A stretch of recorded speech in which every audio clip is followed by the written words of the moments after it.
एक समय की बात है, गांव में एक गरीब परिवार रहता था। परिवार में माता पिता और उनके 2 बच्चे रहते थे, एक बेटा और एक बेटी। गरीबी के बावजूद इस परिवार में एक खास बात थी।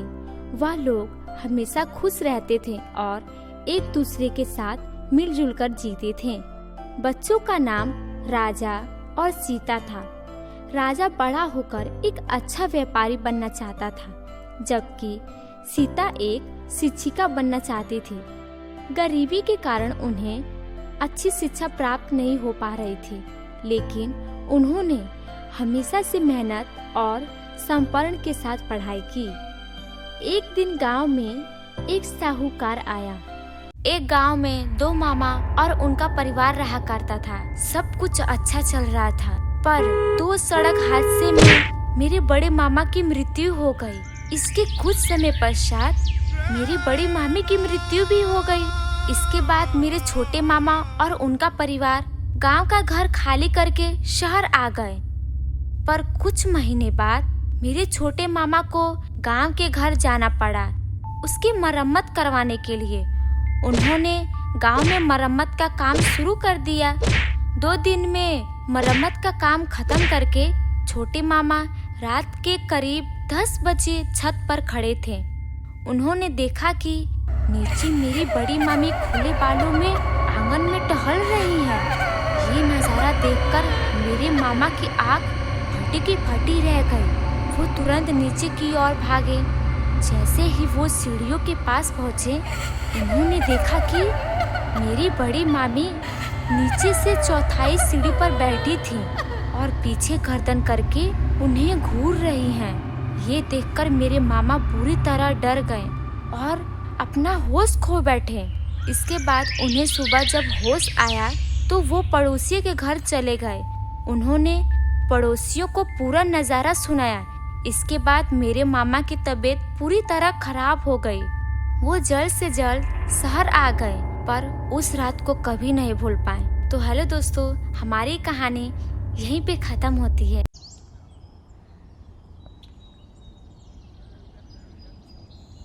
शहर में एक आदमी रहता था। उसकी एक इकलौती बेटी थी जो बहुत संस्कारी और सुशील थी। एक दिन पिताजी बोले, बेटी, भगवान ने हमें सब कुछ दिया है। मैं आपसे कुछ कहना चाहता हूँ। बेटी बोली, जी पिताजी बोलिए, आप क्या कहना चाहते हैं? पिताजी बोलते हैं, बेटा, मैं तुम्हारी शादी कराना चाहता हूँ और न जाने मैं कब रहूँ या ना रहूँ, इसीलिए एक सुंदर सा रिश्ता ढूंढा हूँ। बेटी बोली, जैसी आपकी इच्छा, लेकिन हमारे जाने के बाद आप अच्छे से रहिएगा। फिर वह उसकी शादी करा देता है। जब वह अपने ससुराल जाती है, शहर के मॉडर्न कपड़े पहनकर अपनी सास के पास जाती है और उसका पैर छूती है। हे राम, ये आधे अधूरे कपड़े पहनकर तुम मेरे सामने आशीर्वाद लेने के लिए आई हो? अरे गांव में मेरा बहुत नाम है, तुम्हारे वजह से मेरा नाम खराब हो जाएगा। बहू बोली, माँ जी, छोटे कपड़े से कोई बेशर्म नहीं होता। संस्कार तो इंसान के व्यवहार में होता है। सास बोली, अच्छा, जुबान तो तुम्हारा बहुत अच्छा ही चलता है।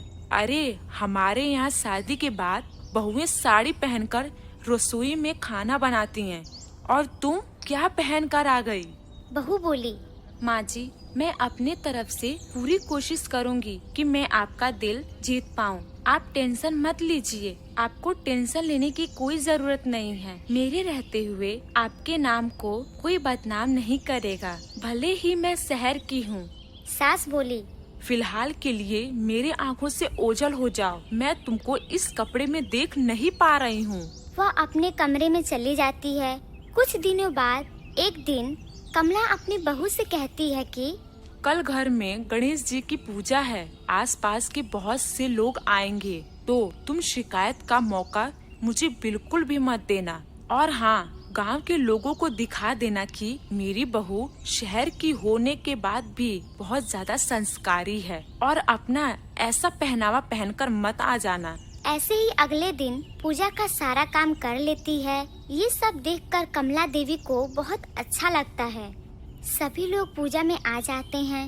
वह एक अच्छी सी साड़ी पहनकर वहाँ आ जाती है। उसकी खूबसूरती और उसका पहनावा देखकर सभी लोग कमला देवी की बहुत तारीफ करते हैं और पूजा में गणेश भगवान का आरती भी गाती है। यह देखकर सास बहुत हैरान हो जाती है। कुछ लोग कमला देवी से कहते हैं कि अरे वाह, इतनी खूबसूरत और संस्कारी बहू कहाँ से लेकर आ गई? हमारे गांव में तो कोई ऐसी लड़की है ही नहीं, तुम्हें कहाँ से मिल गई? सास बोली, मेरी बहू शहर की है। हाय दैया, मैं तो सुनी हूँ शहर की लड़कियाँ बड़ी बेशर्म होती हैं। तुम्हारी बहू तो बहुत ही ज्यादा संस्कारी है। तुम्हारी तो किस्मत अच्छी निकली, वरना शहर की लड़कियाँ तो अपनी सास को अपने इशारों पे नचाती हैं।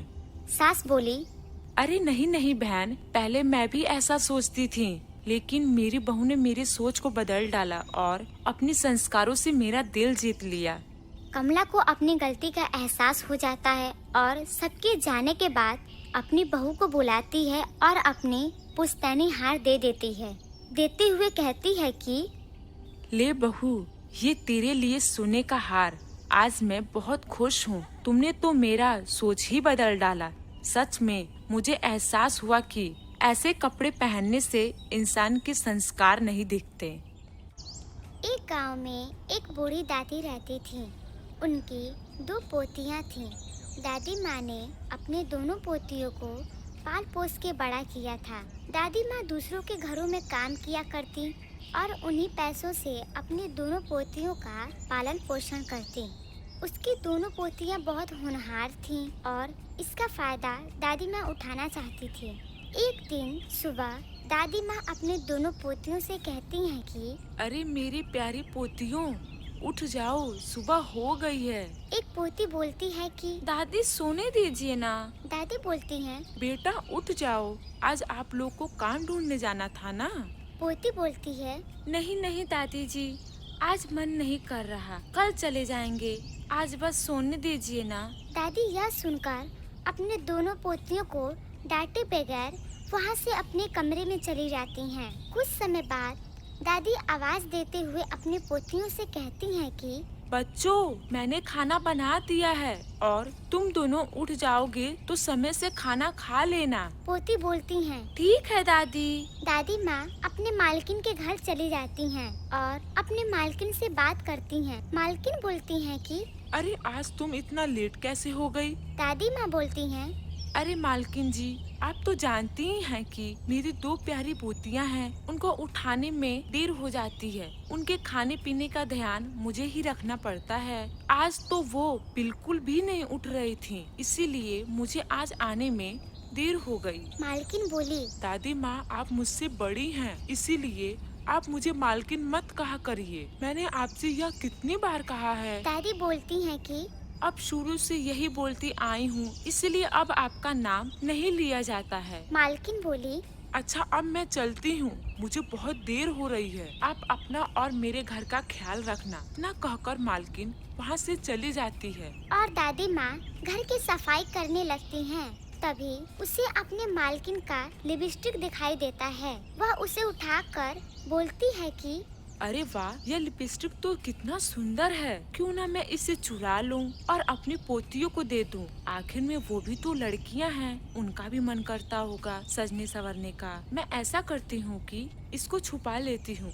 और वह लिपस्टिक को छुपा लेती है और रसोई घर में चली जाती है। वहाँ कुछ समय खड़े होने के बाद सोचते हुए बोलती है कि नहीं नहीं, मेरी मालकिन को मुझ पे बहुत विश्वास है। उनके इस विश्वास को तोड़ना नहीं चाहती। इतना सोचकर दादी माँ वहाँ से फिर अपने मालकिन के कमरे में चली जाती हैं। उस लिपस्टिक को उसे वहीं पर रख देती हैं। देखते हुए कहती हैं कि जब मालकिन आएंगी तो मैं उनसे मांग लूंगी। और वहाँ से चली जाती है। जब शाम होती है तो मालकिन अपनी एक दोस्त के साथ घर आती हैं। वह दोनों बैठकर बातें करती रहती हैं। तभी वहाँ दादी माँ आ जाती हैं। अपने मालकिन से कहती हैं कि मालकिन, मुझे आपसे एक चीज चाहिए। मालकिन बोलती हैं, हाँ हाँ कहो। दादी माँ बोलती हैं, मालकिन, मुझे आपकी वह लिपस्टिक बहुत अच्छी लगी। अगर आप मुझे मेरी पोतियों के लिए वो लिपस्टिक दे देती तो मुझे बहुत मेहरबानी रहती। मालकिन बोली।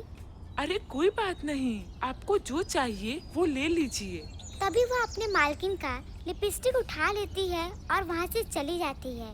जिसके बाद मालकिन की दोस्त बोलती है, यार ये कैसी नौकरानी पाल कर रखी है तू, एक नंबर की लालची है। मालकिन बोली, अरे नहीं नहीं, ये बहुत अच्छी हैं। ये तो मेरे पास 10 सालों से काम कर रही हैं और इनकी नियत मेरे घर को लेकर कभी भी खराब नहीं हुई है। सहेली बोली, अरे वाह, तब तो ये बड़ी ईमानदार हैं। तो फिर ये बूढ़े होने के बाद भी काम क्यों कर रही हैं? मालकिन बोली, क्या बताऊं यार, इनके बेटे और बहू को गुजरे काफी समय हो गए हैं और तभी से ये अपने 2 पोतियों का पालन पोषण कर रही हैं। इनकी पोतियां कितनी बड़ी हैं? दोनों बड़ी हैं। क्यों ना इनकी पोतियों को हम अपने ऑफिस में काम दिलवा दें? Well idea. इस तरह दोनों बात करके सो जाती हैं। तो दूसरी तरफ दादी जब अपने घर पहुंचती हैं, तो वह अपने पोतियों से कहती हैं कि बेटा ये देखो, मैंने तुम्हारे लिए क्या ले आया। दोनों देखकर सो जाती हैं। कुछ दिनों के बाद दादी बहुत बीमार पड़ जाती हैं और बोलती हैं कि बच्चों, अब मैं बीमार हो गई हूँ। तुम दोनों बाहर क्यों नहीं जाती काम करने के लिए? अगर तुम लोग बाहर जाती तो मेरा थोड़ा मदद हो जाता। बड़ी पोती बोलती है, दादी हमें नौकरी कौन देगा, और अभी तो हमारी पूरी पढ़ाई भी नहीं हुई है। दूसरी पोती बोलती है, अरे दादी, आप सही बोल रही हैं। दीदी, हमें दादी की ऐसी अवस्था में उनकी मदद करनी चाहिए। यह सुनकर उसकी बड़ी बहन बोलती है, हाँ दादी जी, अब हम दोनों बाहर जाकर एक अच्छी सी नौकरी ढूंढेंगे और मन लगाकर काम करेंगे। तभी उसकी मालकिन अपनी सहेली के साथ वहाँ आ जाती है। बोलती है, आप लोगों की बातें सुनकर हमने अपने कंपनी में इन लोग को काम देने का फैसला किया है। यह सोचकर दादी माँ बहुत खुश हो जाती हैं।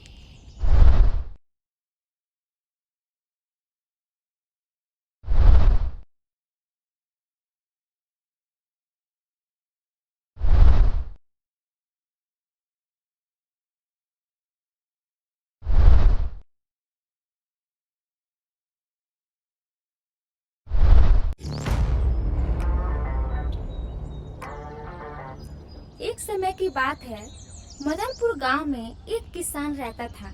वह अपनी जिंदगी बिताने के लिए खेतों में काम किया करता था। वो प्रतिदिन के जैसे ही अपने खेतों में काम कर रहा था, उसे खेत में काम करते करते एक घायल मुर्गी मिली। उसके शरीर से खून निकल रहा था। उसे देखकर किसान को दया आ गई। वह मुर्गी को घर ले आया। उसने उसके जख्म को साफ किया और अच्छे तरीके से सेवा की। निरंतर सेवा करने से मुर्गी धीरे धीरे ठीक होने लगी। जब वह ठीक हो गई तो उसने किसान को धन्यवाद दिया और कहा, तुमने मेरे प्राणों को बचाया है, जिसके लिए मैं सदा तुम्हारी आभारी रहूंगी। मैं तुम्हें हर दिन इनाम के रूप में एक सोने का अंडा दूंगी। यह सुनकर किसान खुश हो गया। मुर्गी के कहे अनुसार वे प्रतिदिन प्रातः काल में एक सोने का अंडा दिया करती।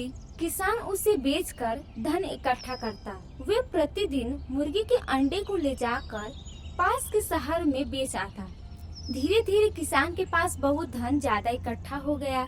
फिर एक दिन किसान के मन में लालच आ गया। उसने सोचा, मुझे प्रतिदिन अंडे के लिए इंतजार करना पड़ता है। क्यों ना मैं मुर्गी को पेट को काट कर सभी अंडे निकाल लूं और मुर्गी को रोज रोज खाना भी नहीं देना होगा। दूसरे दिन ही किसान वह सुबह ही उठकर लालच में आकर मुर्गी के पेट पर वार कर दिया। देखते देखते किसान ने चाकू से मुर्गी के पेट को चीर डाला। मुर्गी मर गई, लेकिन मुर्गी के पेट से कुछ भी नहीं निकला। यह देखकर किसान हक्का बक्का रह गया। उसे अपने किए पर बहुत दुख हुआ। दोस्तों, हमें इस कहानी से ये सीख मिलती है कि हमें लालच नहीं करना चाहिए। लालच में आकर हम जो करते हैं उससे लाभ नहीं होता, पर हानि जरूर होता है।